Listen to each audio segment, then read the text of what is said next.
사랑하는 벙커원 교회 교우 여러분, 행복한 아침 맞고 계십니까? 2월 2일 목요일, 오늘 세상을 이기는 믿음이란 제목으로 함께 은혜 나누고자 합니다. 자, 먼저 오늘의 한마디, 윤민의 아주 오래된 노래 중에서 한 부분 보도록 하겠습니다. 진정한 사랑은 뿌리 깊은 나무에 비유할 수 있다. 세상에 나와 모든 면에서 맞는 사람은 없다. 순수한 소녀와 그린우드 소년이 결혼에 골인하더라도 티격태격 싸우는 일이 있을 것이다. 하지만 진짜 서로를 사랑한다면은 가지가 흔들리고 더러 잎이 떨어질 수는 있어도 나무의 뿌리는 뽑히지 않는다. 뿌리가 깊으면 얼마든지 다시 자라날 수 있다. 네, 윤민의 아주 오래된 노래 중에서 함께 했습니다. 오늘 요한일서 5장 1절에서 5절까지 말씀 함께 보도록 하겠습니다. 예수 그리스도가 그리스도이심을 믿는 사람은 다 하나님에게서 태어났습니다. 낳아주신 분을 사랑하는 사람은 다 그분이 낳으신 이도 사랑합니다. 우리가 하나님을 사랑하고 또 그 계명을 지키면 이로써 우리가 하나님의 자녀를 사랑한다는 것을 압니다. 하나님을 사랑하는 것은 그 계명을 지키는 것입니다. 하나님의 계명은 무거운 짐이 아닙니다. 하나님에게서 태어난 사람은 다 세상을 이기기 때문입니다. 세상을 이긴 승리는 이것이니 곧 우리의 믿음입니다. 세상을 이기는 사람은 누구입니까? 예수가 하나님의 아들이심을 믿는 사람이 아니고 누구겠습니까? 참 감동적입니다. 오늘도.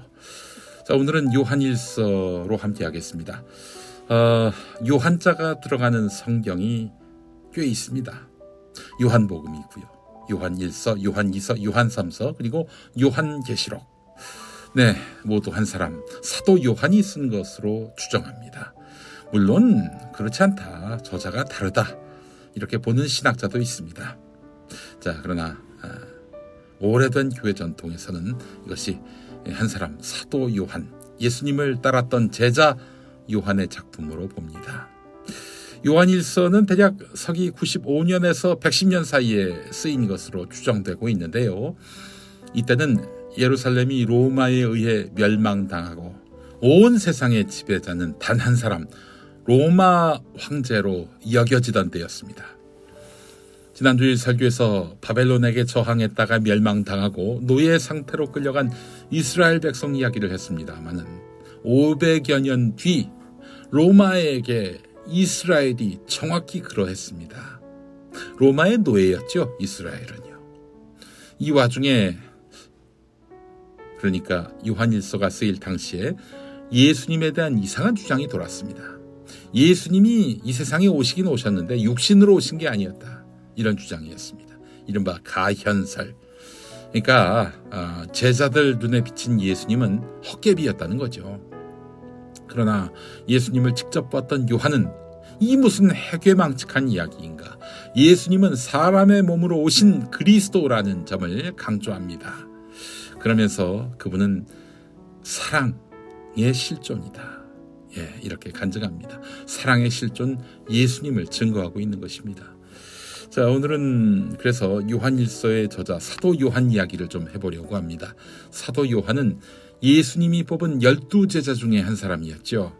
근데 가장 어렸다고 해요. 세베대의 아들이 있었어요. 2명. 바로 야고보와 요한. 형이 야고보고 동생이 바로 요한이었습니다. 요한은 나이가 들어서 요한일서를 쓸 무렵에 예수님이 사랑이셨구나, 이렇게 알게 됐습니다. 바로 앞장 요한일서 4장 16절을 보면 하나님은 사랑이시라, 이 말이 나오잖아요. 이 깨달음을 얻기까지 요한은 정말 그 인생이 연단의 연속이었습니다. 연단됐고 또 연단됐습니다. 많이 가다듬어졌다, 이런 얘기죠. 한마디로 말해서 그 이전에는 철딱서니가 없었다, 이런 얘기입니다. 어렸을 때 요한은 예수님이 장래에 정치적 메시아가 될 것이다, 이렇게 믿고 예수님께 미리 높은 자리 달라고 이렇게 이야기했다가 다른 제자들한테 꾸지람을 당했습니다. 형들한테 꾸지람을 당했어요.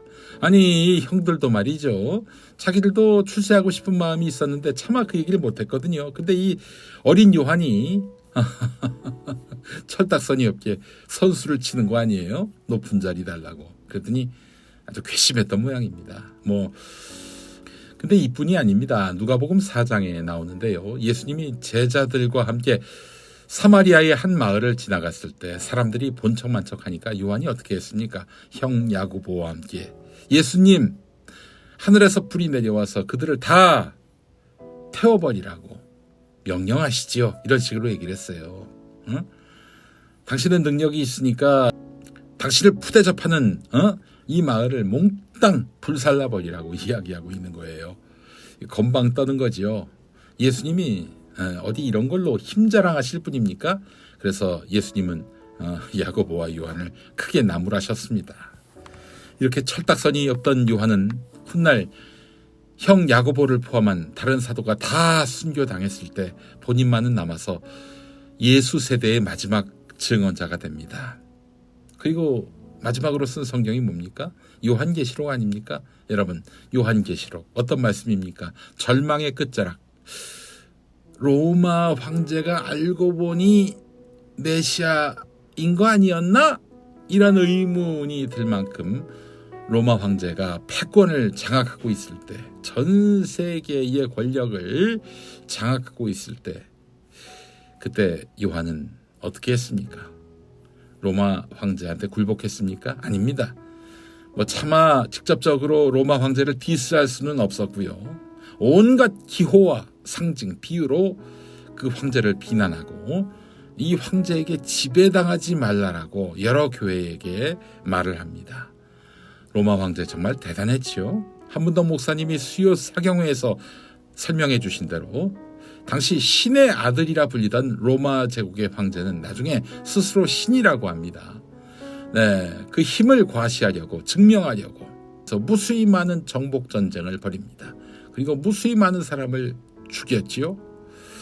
자, 요한 이후에 유대인들은 2번이나 로마의 침략 전쟁을 추가로 당하게 됩니다. 철딱서니 없이 예수님을 따라다니면서 완장을 차고자 했던 요한은 결국 인생 말년에 이렇게 결론을 내립니다. 눈앞에 보이는 힘에 굴복하지 마라. 진정한 그리스도 메시아는 바로 예수님이시니 그분을 따라라. 그런데 그분은 곧 사랑이시다. 사랑만이 세상을 구원할 수 있다. 이것입니다.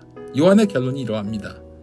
이런저런 힘에 짓눌려 사는 우리에게 사도 요한이 외칩니다. 하나님은 사랑이시다. 사랑만이 우리를 구원할 수 있다. 여러분, 이 믿음 위에 서 계십니까? 사랑만이 능력이라 하시네. 그렇습니다. 사랑만이 계명이요 참 능력인 것입니다. 여러분, 함께 기도합시다. 세상을 이기는 승리는 믿음밖에 없음을 가르쳐 주신 하나님, 우리가 그 믿음을 지켜낼 수 있도록 선한 길로 인도해 주옵소서. 믿음과 사랑으로 세상을 이겨낼 수 있도록 힘과 용기를 주시고 우리의 사랑으로 세상을 감동케 하옵소서. 예수 그리스도의 이름으로 기도합니다. 아멘. 그래서 오늘은 찬양을 김윤진의 나는 믿네, 그리고 할 수 있다 하시니는 접속곡으로 준비했습니다. 밑에 하단에 링크를 걸어 놓았습니다. 이 찬양 함께 하시면서 오늘 할 수 있다 하신 주님을 만나보시기 바랍니다. 내일 다시 오겠습니다.